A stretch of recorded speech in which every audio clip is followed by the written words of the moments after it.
Lionel Kagawa, and I'm here with Joseph Dusale and Fred Manyenga. So we are going to work on the project Guess Who Is Coming to Dinner.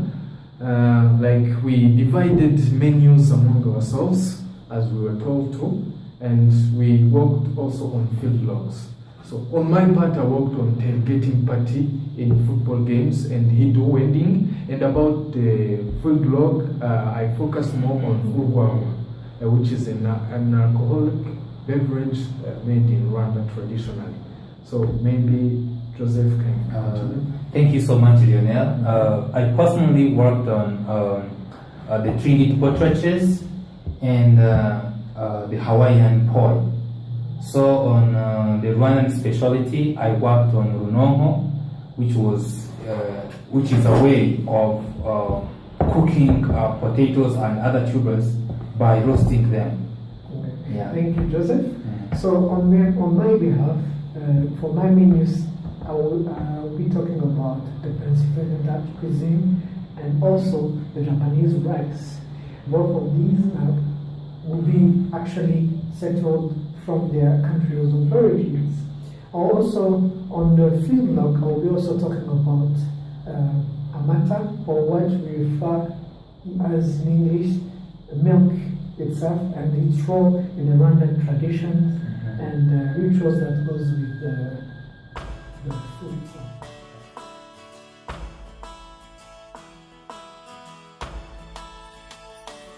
Starting with my tailgating in football games. So it's tailgating, first of all, is an American tradition, which was brought about football fans who went to matches and they picnicked, or maybe they cooked out in the parking lot of stadiums before the match.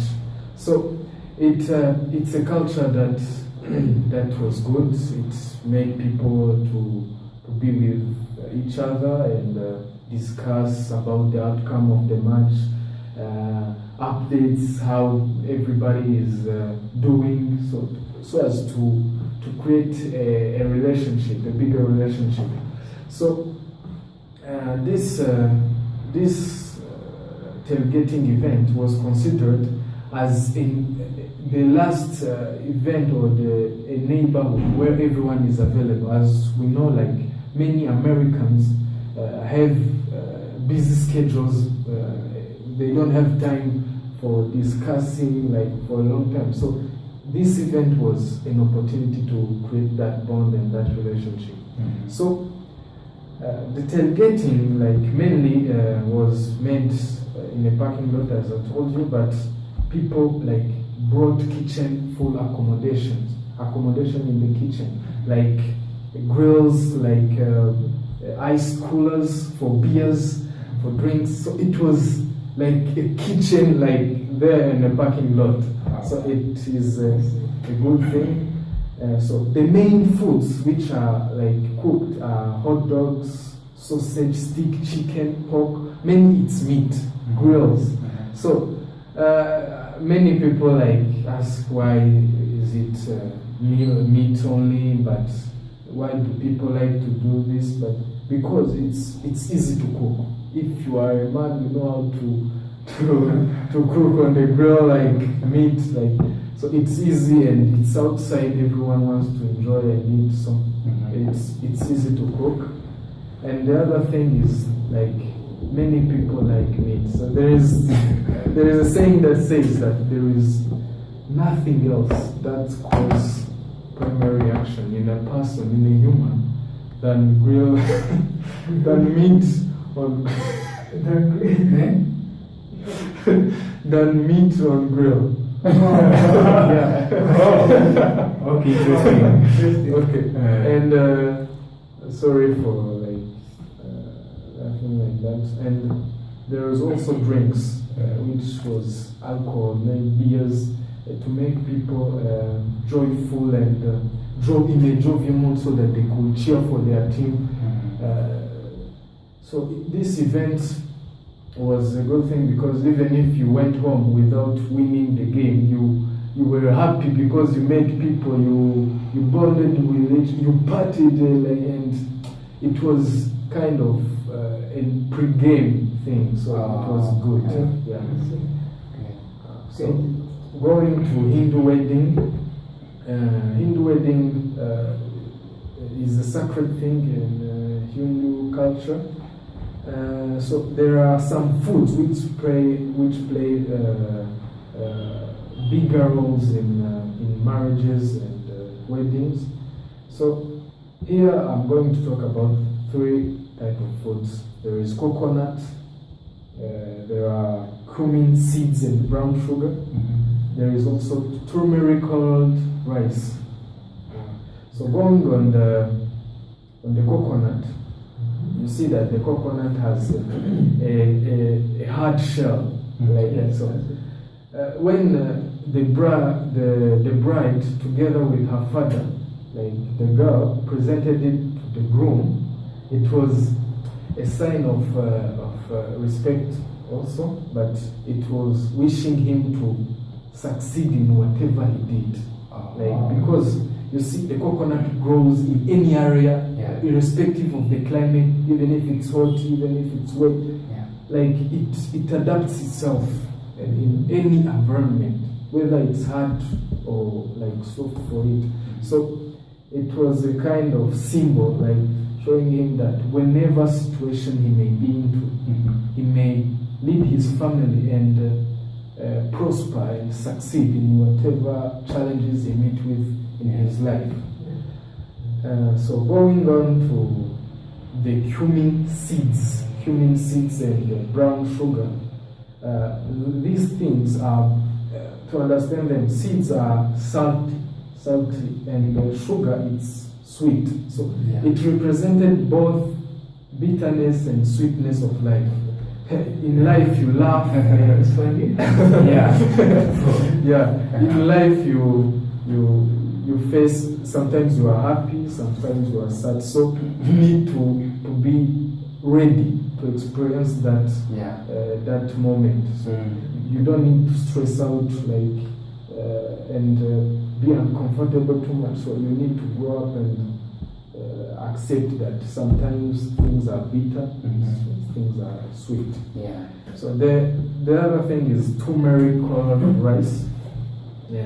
It's yellow rice. It was a kind of an icebreaker between in the wedding, like in the ritual. So it was used to, like, the bride and the groom throw rice at each other's heads, and the one who had thrown much rice on the other, it showed that he will dominate in the relationship through love. He will be the pillar of the family. So it was a kind of an icebreaker because it was a kind of game, and they even invited the attendants to throw rice as a sign of blessing to the family and to their well-being. That's Hindu wedding, and some food rituals which are meaningful in their own.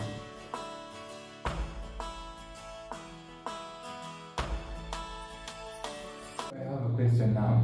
So, you said that they used to throw rice on each other. So now, what if a woman throws much rice like the husband? Does it mean that the woman was going to become the pillar of the home?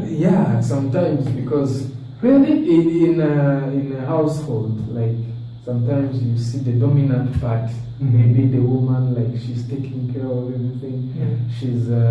She's loving. It's showing, maybe, and sometimes women show their emotions more than men. Maybe it can be open, but it kind of, again, maybe it is not true, maybe the other one, but it was a symbol, a kind of a symbol. So you needed to make sure that you throw more rice so that you couldn't. I think because a man dominated by. That also depends. But I had a question regarding how did this regarding tailgating. How did this start actually? Tailgating started at the first college football game. It was a team from the south, college from the south, facing the north. So, like, people brought some picnics. The mom of the family like cooked some things to save time and go to the game so that they could eat lunch there. So it became a habit. So every time there was a football game, before the football game, people chose to lunch at the game instead of their home. So they were with friends, they were invited. It was a kind of a good moment. So you can feel it even like you are with friends, family, you are discussing, interacting, dancing, showing off what you have. So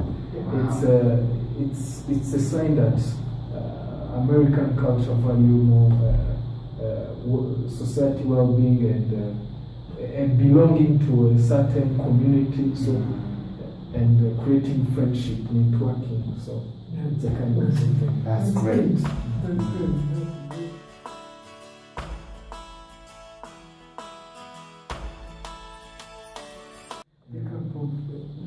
The cultures here. So these are my most recent thing. So we can proceed to Pennsylvania Dutch cuisine. So as the word itself tells you, you have two different words. You have Pennsylvania, which is located in the US, and we have the Dutch, which comes from Germany. So what is it with this cuisine is that it was first introduced after the invasion, or I can say when the discovery of the American continent by the Europeans, and with people coming from Europe going to the US and establish themselves there. So, and most of the people that actually made Pennsylvania the state it is right now were Germans. So they were coming from Germany, and they came with their rituals and food and things that they used to take in Germany. So that's how this Pennsylvania Dutch cuisine actually evolved from Pennsylvania, and as we're going to see later, it even went beyond and created subcultures around the world. So, first of all, I wanted to talk about a particular recipe called the funnel cake.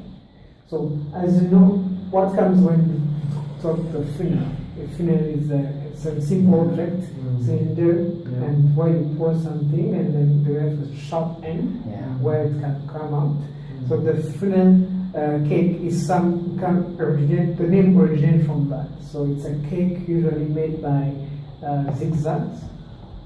So with the help of the funnel, you create zigzags.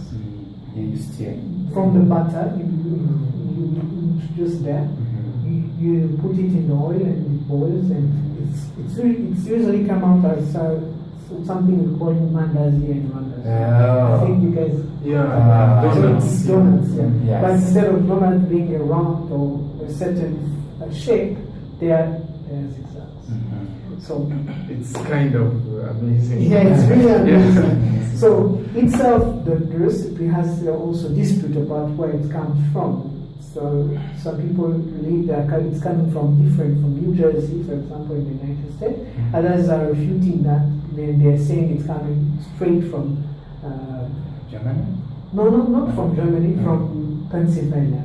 So more especially from the Cutts town, which is in the east side of Pennsylvania. So what they do is the reason why is it important for them is because this town has established its name or the theme as a funnel cake. So they usually, on a yearly basis, they prepare festivals, and one of the festivals, which is the Folk Cats Town Festival, Folks Festival. It has a main theme, the funnel cake. gastronomic thing. I mean, so you know that is the way it is done. So going back to when is the funnel cake itself eaten? So usually back in the days, it used to be a rare thing, eaten in rare occasions. For example, Christmas, Thanksgiving, those kind of moments where the family reunions and we are happy, festivity. So, but now we can tend to see nowadays that the funnel cake is eaten without any very special celebration. So that's one of the background I can say about funnel cake. So going back to what I talked when I started about subcultures, as you know, subcultures it's something that one culture borrowed from another. So in this case, the funnel cake also influenced other cultures to borrow it and implement it. Though the recipe might change, or the forms or things like that change depending on cultures, but the role or the source is the funnel cake in the Pennsylvania Dutch cuisine. So one of the elite or most cultures that have used it, we can talk about jalebi from India. The what? The jalebi from India. And we have the rosette from Switzerland, and we have the tilapia from Finland. So those are also recipes that came from the funnel cake that we see. It's making us. I understand. Imagine it. So those are a few words about the Pennsylvania Dutch cuisine.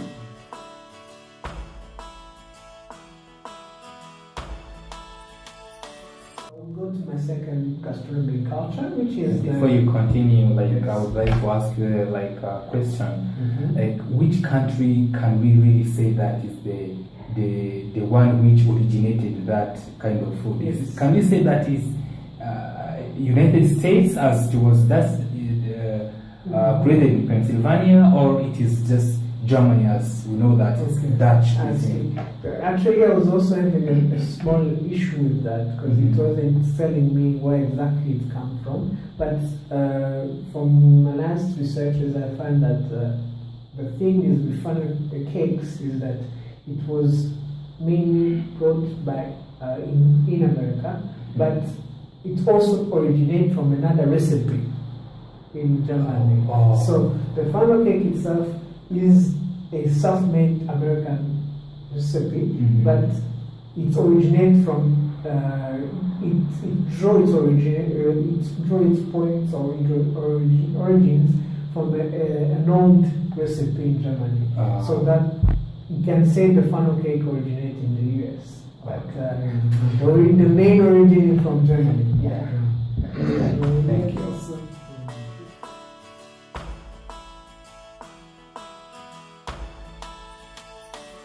Go on to Japanese rice.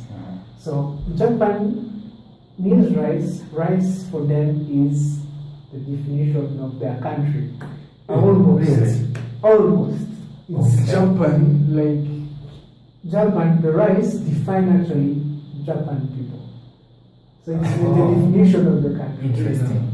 Because even though there's dispute about people don't like to define Japan as a rice country, but it is shown through statistics that they have the largest consumption of rice in the world.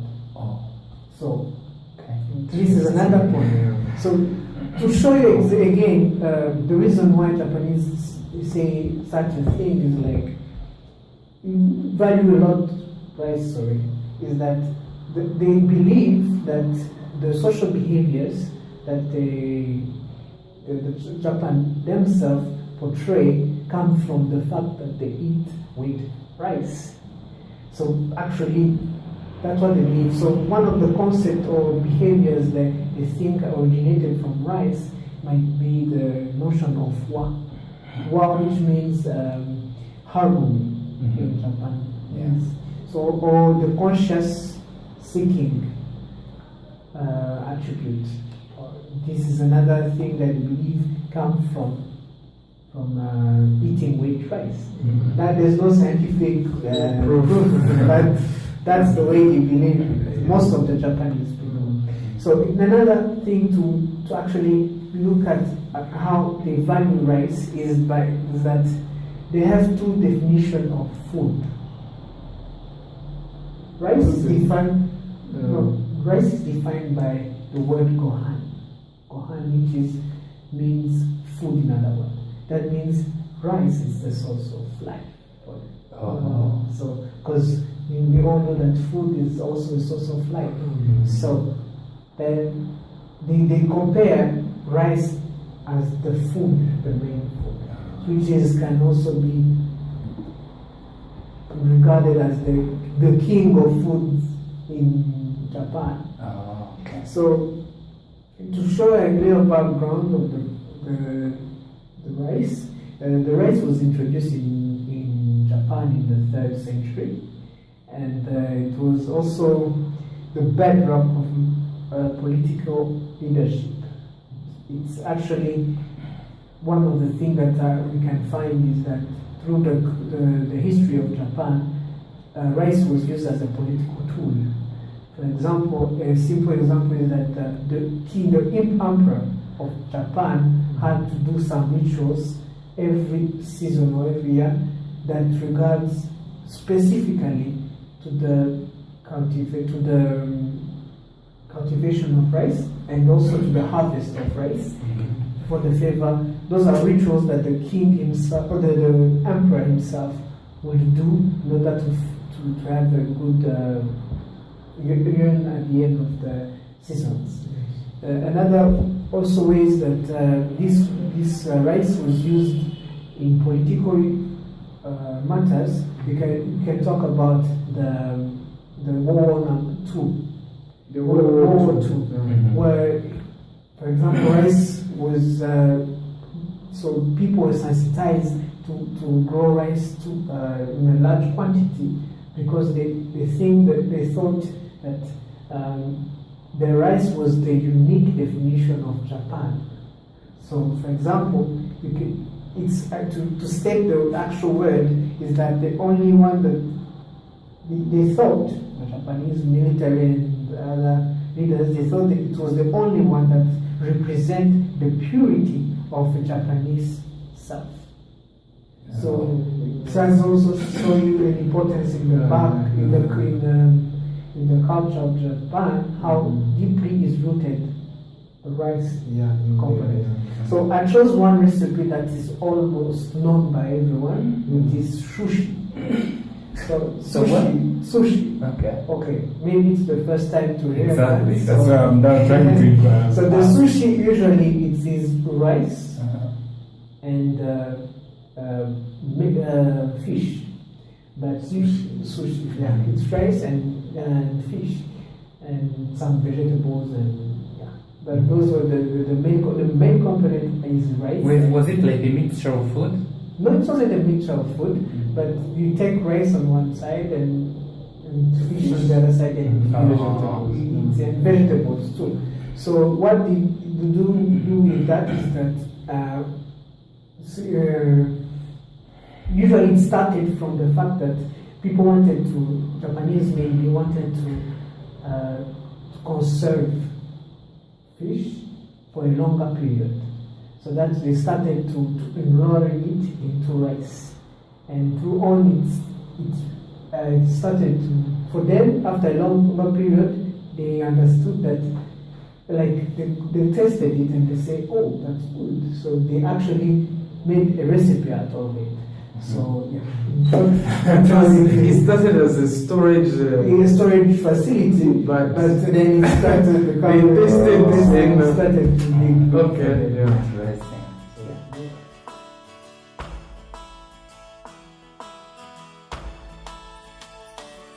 Interesting. Started to be okay. Yeah. Interesting. So me, if you're I would like to ask a question of curiosity, maybe.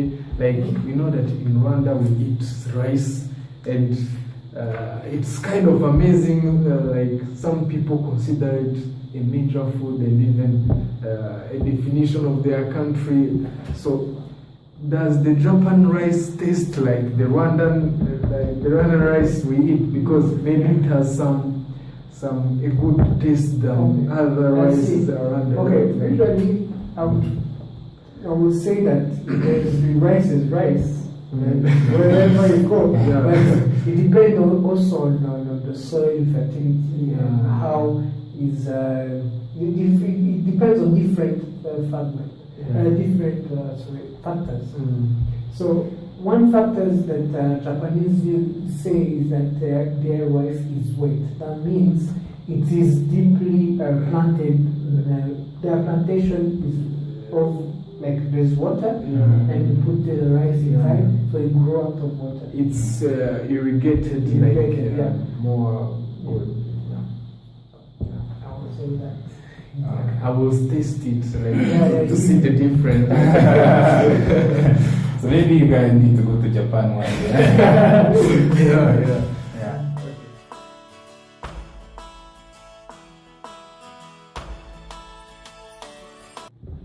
Okay. Thank you so much. Now this is my time. Huh? Yeah. Well, now I'm researched on two foods, of course. The first one was not like a food, as you can say, but it was like an event. So the event itself was called a potlatch. A potlatch was an event that was held by the Trinidad people. The Trinidad people. The Trinidad, according to World Path to Peace, World Path to Peace Fights, this is a website, they tell us that the Trinidad people are seafaring people, skilled fishers. They are fishers, means they live in Alaska. In Alaska. Okay. In the United States, British Columbia, and Yukon in Canada. So those people, they were really people who were having strong relationships and a good culture among them. So those people used to hold these kind of events and potlatches. And during that event, of course, not every person was supposed to hold that event, because those events were held in families or in communities. But they were held by, of course, a person because of something. Let's say, for example, when there is a house dedication, or when there is the raise of social rank, or when people were honoring to the death. It means, someone could, invite people and they share different foods, they share speeches, they dance, they sing. It was a party ceremony at the highest. And then something that made the event special is that at the end of the event, like the host was going to give a lot of things to the attendees. It means his property. He was going to give the property. He was going to give them, take this, and they sometimes risk of remaining with nothing. It means this was their culture. Another thing was that the food was like the food that was served. It was supposed to be too much, so that people can consume and don't finish them. And they should even consume until there will be some remaining foods and other things that you will take home. So it means the Trinity people were so amazing because what they did was really, it is very hard for people to understand. But today, as those countries, United States and Canada, they are countries with a lot of immigrants. People from different continents like Europe or continents like even Africa. So, but that culture is slowly reducing its originality, because those immigrants, when they arrived there, they find the Trinidad people celebrating that kind of event. They were saying that it was like a barbaric thing. They say it means they made that culture disappear. Yeah. But some people are still doing it, but it is not really considered as something that is strong as it was long time ago. Yeah. So during the Trinidad portraits, they used to eat different things like salmon fish, berries, and meat of mountain goat, elk, bears, seals, and many more. But all of them were smoked and dried. Okay. This is because smoked, it means like put on the smoke so that it can be conserved. Yeah. Okay. Yeah. So they used to eat this kind of foods. Of course, as I have told you, they were seafaring people. It means they were living in coastal areas near to the sea. It means it was very easy for them to get fish and other animals, to catch other animals that live in water. So these people, they used to eat these kind of foods because as they were living in coastal areas, these aquatic animals, were also meaningful to their events and culture in general. So these were the Trinidad portraits. Yes. And then, is there any question before I continue to the other one?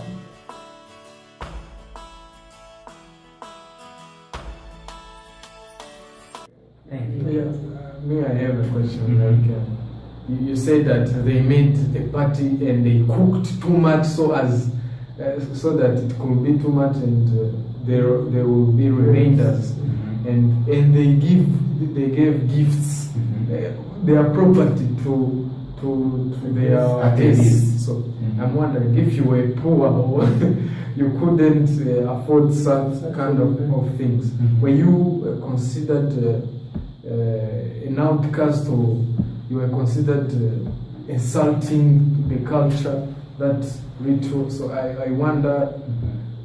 Yeah, I've got your answer.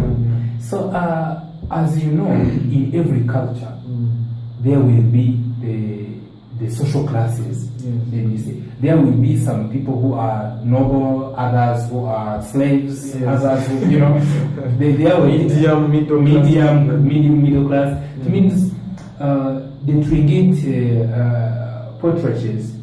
It means some people were not really able to hold them due to their financial status. It means, of course, someone who was going to help a Trinidad portrait was someone who was, of course, having something to do, who was able to cook food for people to afford, holding that event. Okay, I think that's what I can tell you.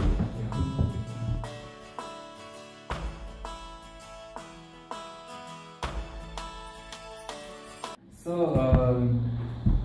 the second food that I researched on is called Hawaiian poi. Hawaiian. I understand the word Hawaii. Okay, thank you so much. Hawaiian poi, as you are coming to say, it was from the word Hawaii. Hawaii is the 50th today. Hawaii is the 50th state of the United States of America. Okay. So a long time ago, Hawaiian people were having also a very wonderful culture, and they were also having good relationships among them. But specifically, they were having a specific food and meaningful food to their culture, and that one was called poi. Poi. P-O-I. Okay. So poi is actually, as I got this information from HawaiiHealingFood.com. So this was a sticky and nutritious food this food was made from pounded taro root. Taro is a kind of plant grown. It is grown even in other countries, but it is more meaningful. It was very meaningful in Hawaii because they used it to make this poi that I'm talking about. So that poi, it was really a special food for Hawaiian people. And preparing it was also something special. It means the people there have had some rituals when they were preparing it. The first thing is that if you have a cut on your hand, you are not supposed to get involved in activities of preparing the poi. A cut, a small cut on your hand. I thought it's a cow. A cut, when you have like a wound or something like that on your hand, you are not supposed to get involved in preparation Of the poi. Yes. It's a kind of safeguarding against diseases. Yeah, of course, because as I'm going to keep on telling you, it means they wanted their poi to be pure, right? They didn't want like any other thing from outside that was going like to contaminate it or to make it look, somehow not authentic. And another thing is that girls who have their hair tied, were supposed to have their hair tied back. So that there isn't any piece of hair that is going around the poi. You see? These people were really amazing. They were strict They're very strict.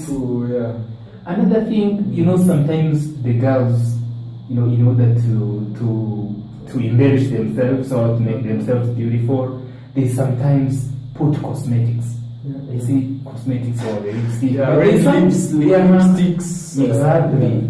But they sometimes also paint their nails. Yes. During that time, a girl with paint on the nails was not supposed to get involved in the preparation of the poi. You see? So that there would be like any piece of paint that was going to land in the poi. And another thing, no one was supposed to prepare the poi when she was having a ring on the finger. It means they were very too much restriction. They were strict. The one who ate poi was sure that there is no other thing involved except the ingredients. Exactly, because they wanted their poi to be very authentic and original. You see? Kind of recipe. So, like, you can ask yourself, this kind of food is really, special. Special, Now, you can ask yourself, like, after preparing it, was immediately going to be eaten or not? It means, as I have said, they used to pound the taro root, and then after they mixed the paste with water, and then they mixed up, and then it becomes like porridge. Porridge. And then they just collect that and they put that porridge somewhere for 2 days to ferment. So after the fermentation, now it was now a very good poi that was even able to be conserved for some time. So then, after 2 days, people now could take some poi and eat when it is really nutritious and really delicious for people to eat.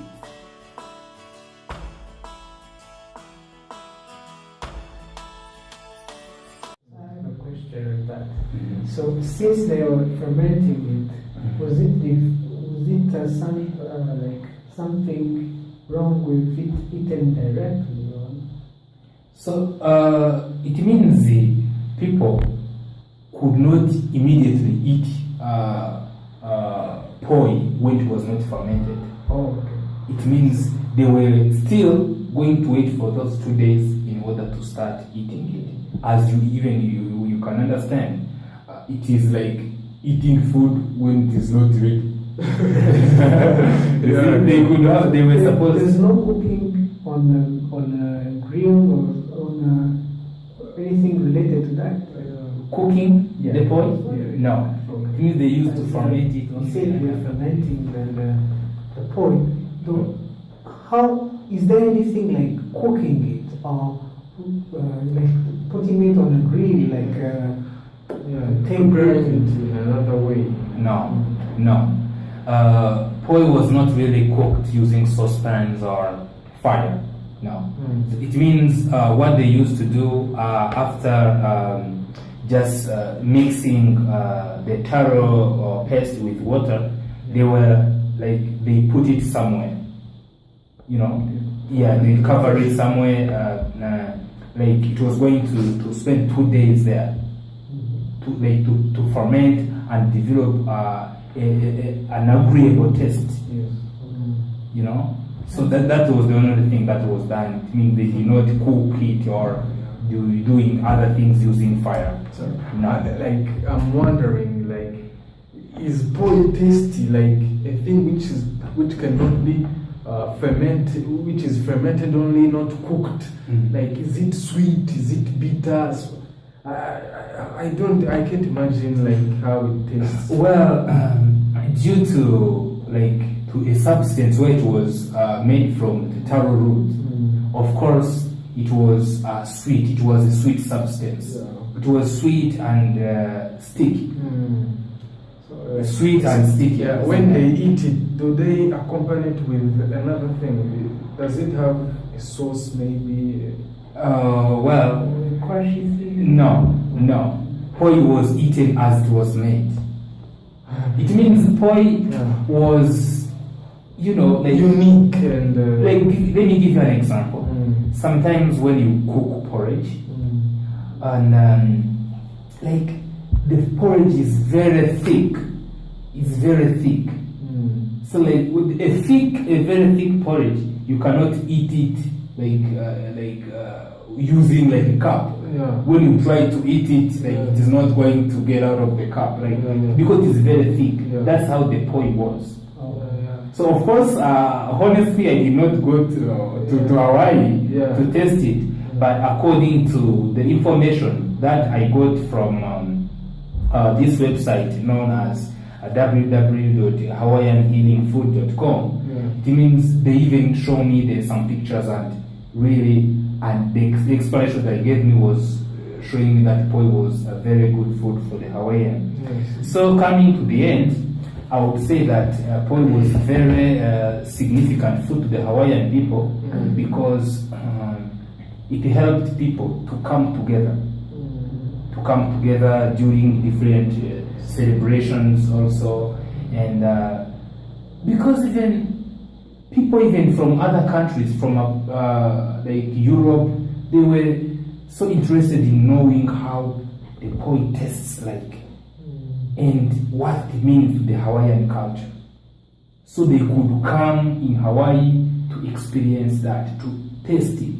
So that helped even Hawaii to receive a lot of tourists and other people. Yes. And so it was because of that poi.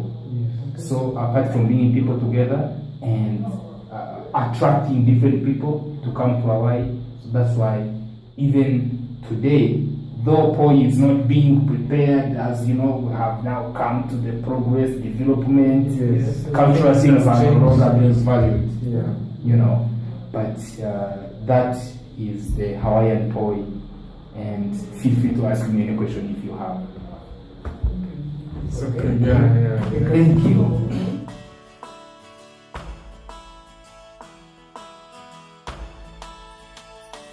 So now, after discussing about different types of food in different cultures, now we are going to talk about foods or events in our own culture. So, me specifically, I worked on Runomo. My friend Lionel, what did you work on? An alcoholic beverage, a traditional one. And Fred? I worked on milk, or what we call here in Rwanda, amata.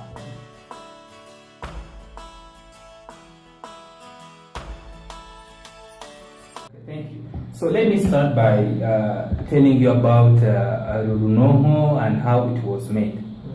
So basically, Runoho is a type of roasted tubers, something like sweet potatoes and cassava and yams. So sometimes Runoho was basically eaten by the headmen, the cattle keepers. So and in order to cook it, they used to take the earth. It means the soil, like when the soil is just together, and then they used it to build a kind of like small kind of house. Okay. And then they used it to lean those batches of soil together, and then they form something like a house. And then they could get firewood and put inside, and they try to make fire inside that kind of house of batches of earth. Yes. So, and then when those batches of earth, when they become very hot, with charcoal inside, they could bring those foods like sweet potatoes or Irish potatoes or yams, and they throw inside. Yes. And after throwing them inside, they could smash it. Smash the house, above the thing they inserted. Yes. And after smashing it, they used to take like a small banana leaf, and then they put it on that smashed earth. That one they have destroyed. Yes. And then they put it there. And as you understand, inside it was very hot. Yes. And that heat was coming out. Yeah. And then they could come back after putting that banana leaf. They could go somewhere, like, continue their duties. And then they could come back after like 20 minutes. After 20 minutes. And if they find that banana leaf has now changed the color, or it has been weakened by that heat, they say maybe our food is ready. Okay. Yeah. So they could now enjoy, try to remove those foods, and they start eating. Will be it's interesting, because this is my first time to hear about it, how it was made, and actually how is the logo, what is it? So that's how it is. So Runoho was also very meaningful to the people. Like actually in the Rwandan culture, a cow is a very significant animal. Yeah. So the cattle keepers were also very important people. So that means if they of course, they used to eat Runoho when they were not going to come back home to eat. Okay. This is because sometimes today they are no longer doing it, but in the past, overgrazing was a very important activity. And the cattle keepers, they were not supposed to leave the cows and come back home to eat, because the cows were going to destroy other people's crops. Yeah. So that's why Runoho was really a very significant food in our culture. And the people whom I tried to ask about it, they told me that even today, people are still eating Runoho because they want to hold that culture. Yeah. So that's what I can tell you about Runoho. Yeah. Thank you so much. So I will let you also tell us what you want.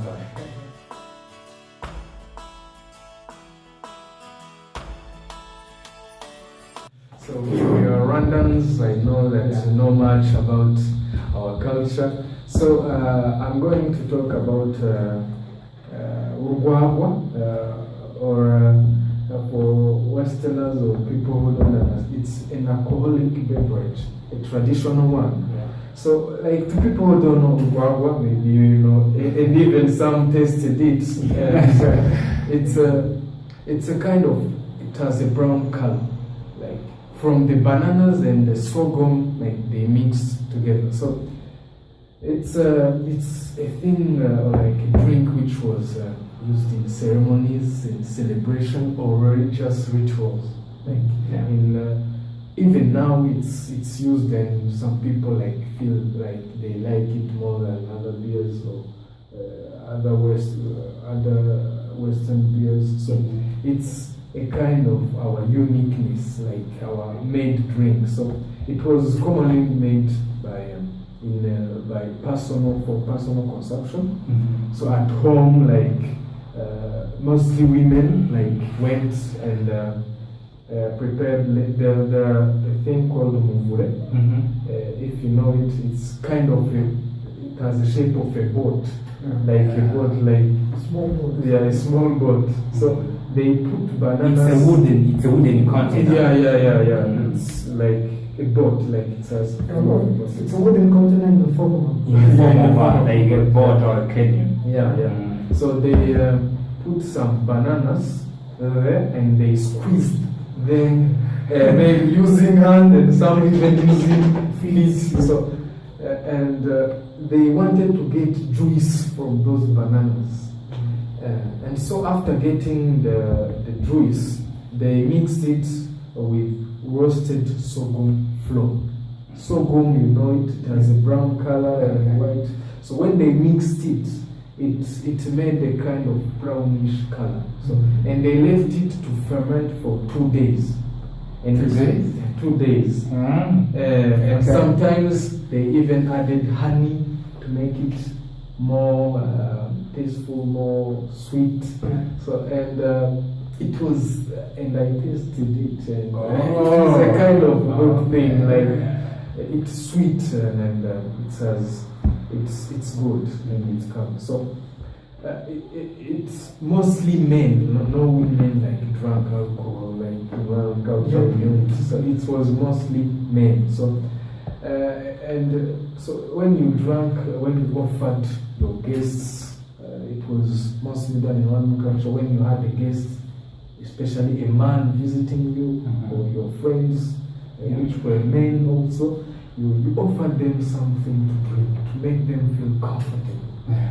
Welcome. Yeah, welcome. So, and the drinking that kind of made them like relax and discuss without holding back or being uncomfortable, being shy. So it was a kind of man-to-man talk, and when you were invited as a teenager or a kid, so you say that I'm going to become a man, so I'm starting to talk with my dad and other of his friends. So it's a kind of an adult thing, and it kind of shows hospitality among Rwandans. So they didn't ask you to pay, and you didn't ask them to give it to you. So it was a kind of an automatic kind of habit to show hospitality to your neighbors, to your friends, or even strangers.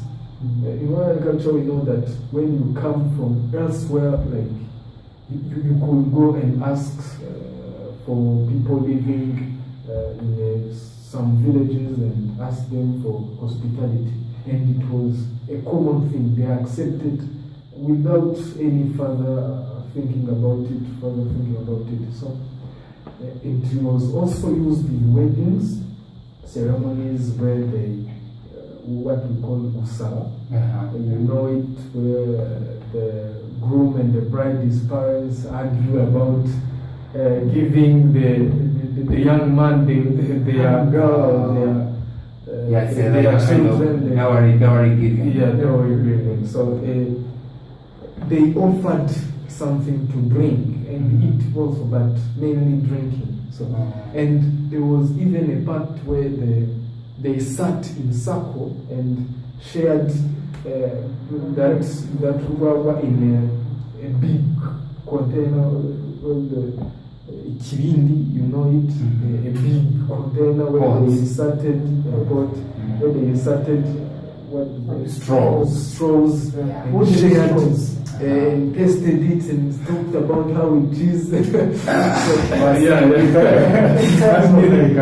a kind. It made people bond and being together, showing that what I drink is what I want also, wishing you to live the same life as I'm living in, wishing you good things. Rwandans like loved each other. It was a kind of brotherhood thing. So it was a good thing. So if you have further question about it. Well, I think I don't have any other questions since there are things that we already know in our culture. We are Rwandans. So, but for people who don't know, maybe they can taste it. It's actually unique. You can't find it elsewhere, maybe. So it's unique to our culture.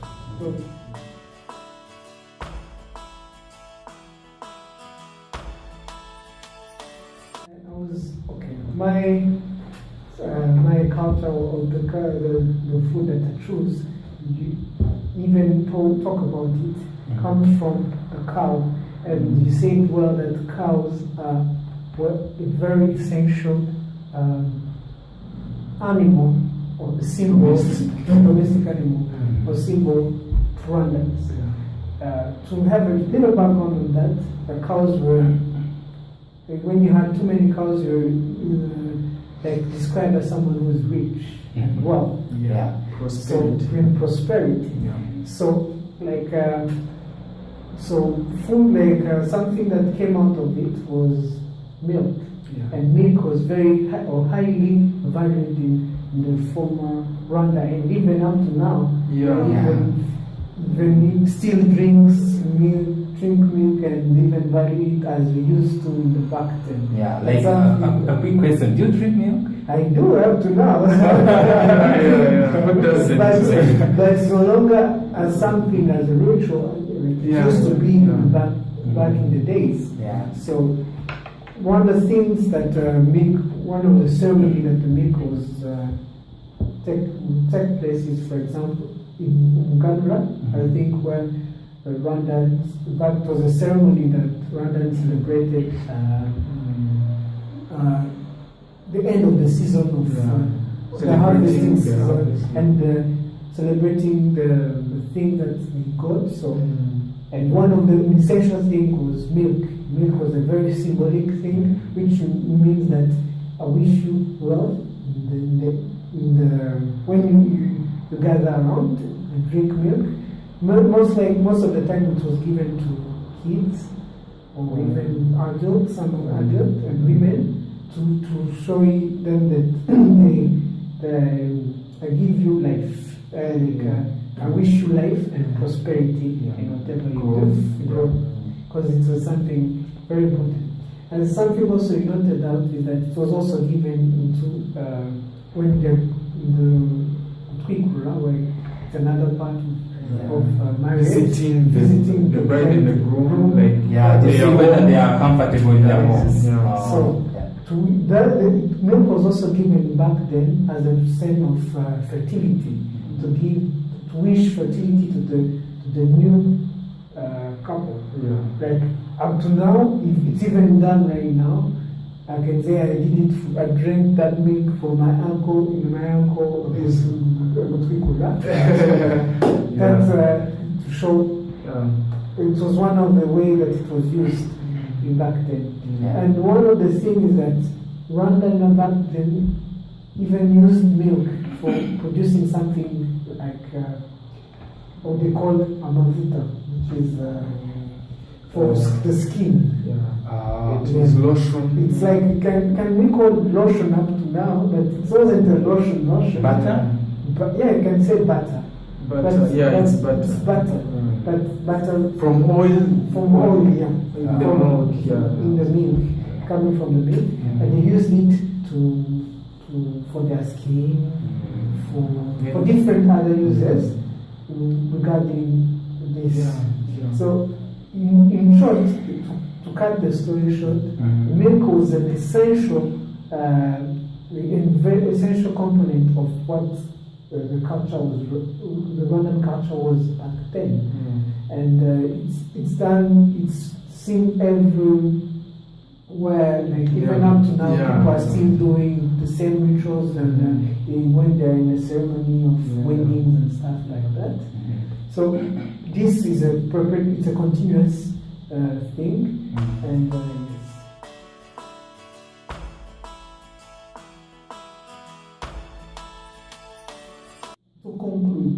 think, our discussion tonight.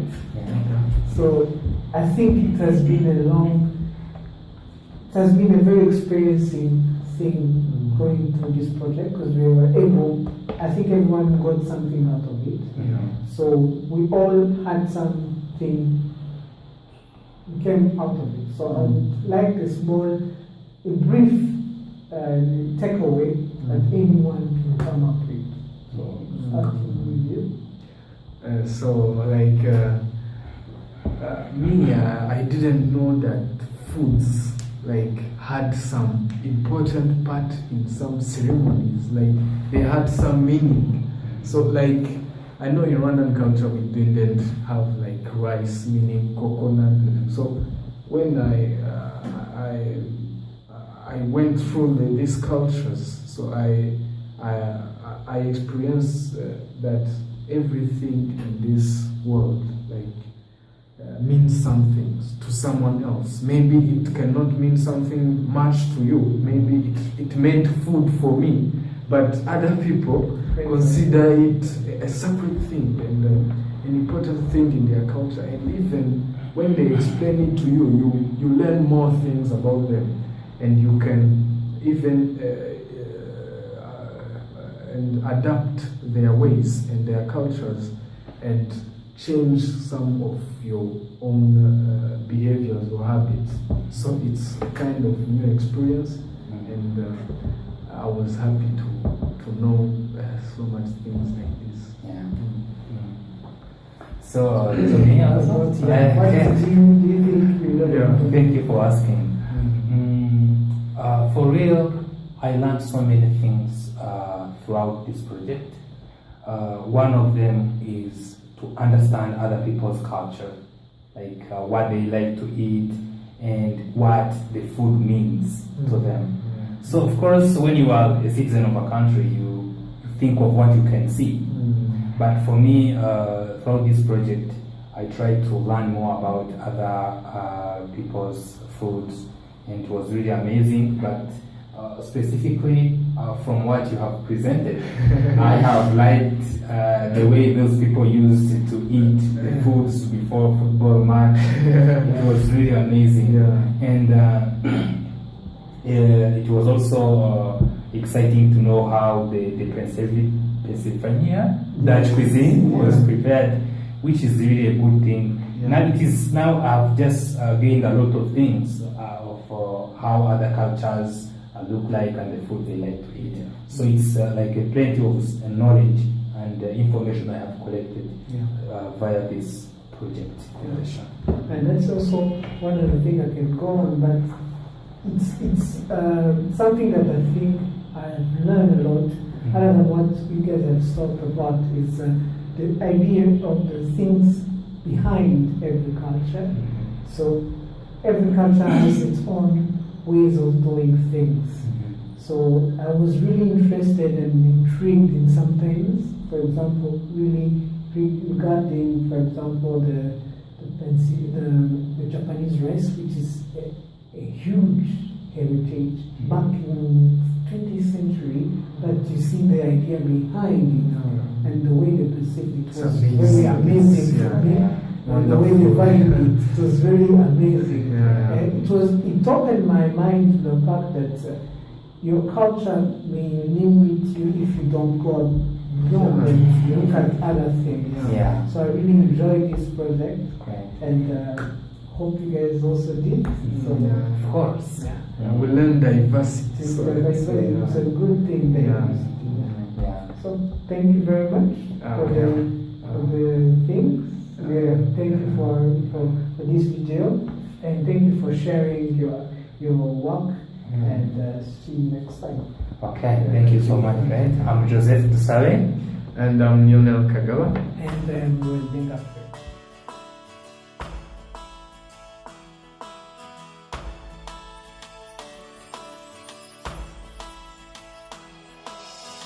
Kwanda wanyuze mubiye bibi babashe Mteka ya warakumana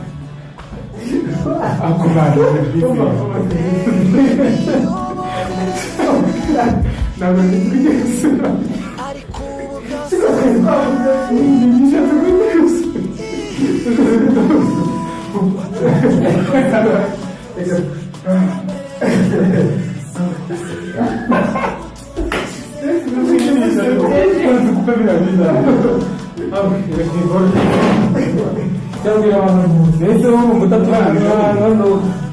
irabona